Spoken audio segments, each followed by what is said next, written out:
Hey guys, what's up? It's Adam from geekrest.com, coming back with another weekly recommendation. And in fact, I'm actually a week late with this video.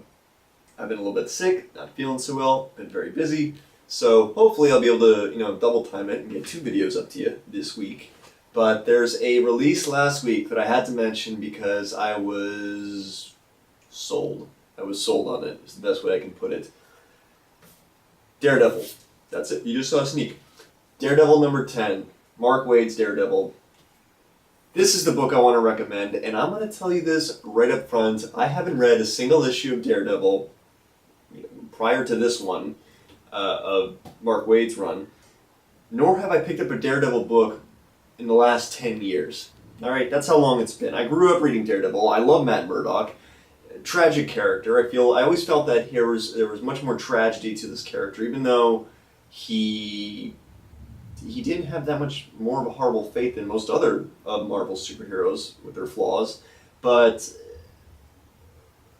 there's just something more, with Peter Parker, with something like that, with the death of Uncle Ben, he still has this sense of humor that carries him, and whereas Matt Murdock, he's got no sense of humor. This guy's just he's blind, he's a lawyer, he's miserable.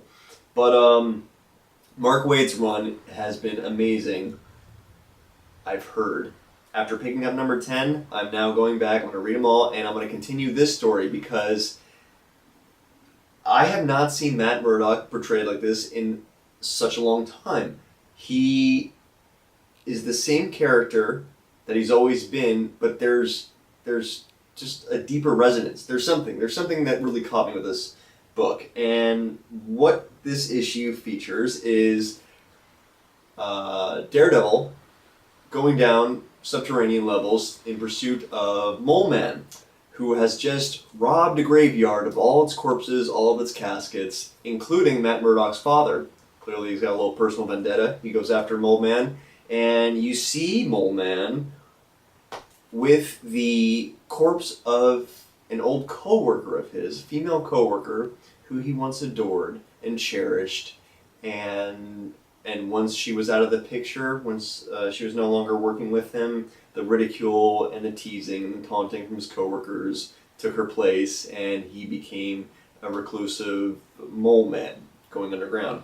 Now, right off the bat there's a tragic story in the Mole Man's origin that really humanizes the character and makes you feel for the character. It's almost what DC Comics did with the Penguin. The Penguin has always been that tragic figure, kind of like,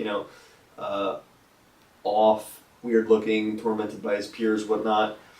But with DC's new books, Penguin, Pain and Prejudice, they really made you feel for this character. And he's not a character you want to feel for. He does some heinous acts, like this guy doing grave robbing and desiccating all these bodies. But Mark Waid humanizes the character and makes you feel sympathetic towards his plight. And you see Daredevil confronting him in the cave about this, and there's an action scene where, Mole Man's explaining why he's doing what he's doing at this, and also taunting Matt Murdock about his father, the death of his father. And it's a 10-page action sequence that's colored beautifully by Javier Rodriguez, and we'll get to Paolo Rivera drawing, but the action sequence is carried by this dialogue between the two characters, and it's just so impressive. Mark Waid is doing such a great job at connecting these two characters together, making you feel for both of them, and making them both prove each other's points. That I don't know what to say. Like I said, I'm sick, but it's a beautiful book. It's a beautiful story, and it ties in the Omega Effect at the very end, which is an upcoming story arc that's going to be going across Avenging Spider-Man and the Punisher, which I'm kind of interested to see. The Omega Effect, if you haven't been following, there's the Omega Drive. It's basically a unique hard drive, which was created by Reed Richards, and it holds the secrets of the 5 main bad villain groups in the Marvel comic universe. There's AIM, there's Black Spectre, Hidden Team, Secret Empire, Hydra, and all their secrets are on this hard drive. Daredevil's in possession of the hard drive, Punisher's going to step in, Avenging Spider-Man's going to step in, and it's going to be a cool story arc there, I'm sure. But Paolo Rivera doing the artwork, unbelievable. It says it right there in the cover art. It is just beautiful, painstaking detail. He's doing way above and beyond what I'm sure his paycheck is.